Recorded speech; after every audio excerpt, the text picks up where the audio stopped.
বলি, ও বিদ্যাসাগর, কি করে পারলে গো? বয়স তখন 9 বছর বটে। বাপের সাথে চললে কলকাতে। রাস্তায় সিল পাতা দেখে শিখে নিলে ইংরেজি নাম্বার।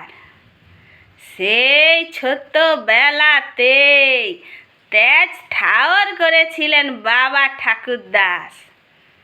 বীর সিংহের সিংহ শিশুই বটে। পড়াশোনা শিখে বিদ্যাসাগর অনেকেই হয়েছে, কিন্তু তোমার পাড়া কাউরে চোখে পড়ে না। এই ধরো, তুমি যদি বর্ণ পরিচয় না লিখতে, তাহলে আমরা তো অক্ষরই চিনতে পারতাম। বাংলা গদ্য তো তোমার হাতেই প্রাণ পেল।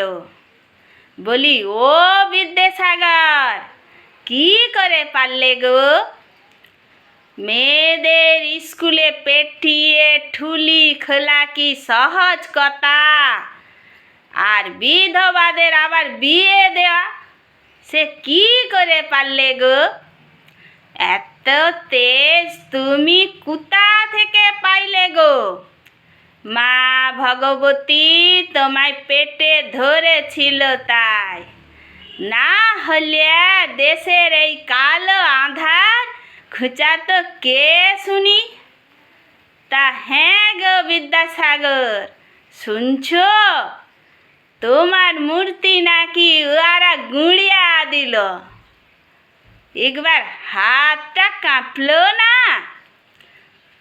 যে মানুষটা এখান খড়ম আর কাপড় পরে জীবন কাটিয়ে দিল, এত এত বিদ্যালয় খুলল, তার কিনা এই প্রতিদান?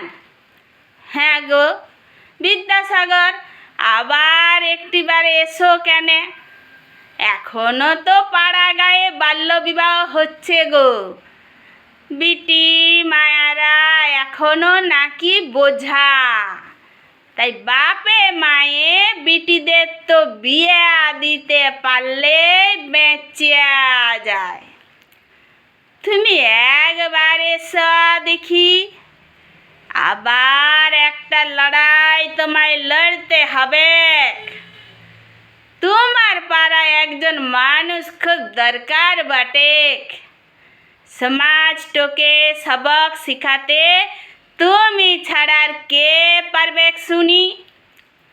বলি, ও বিদ্যাসাগর, তাহলে তুমি আসছো তো?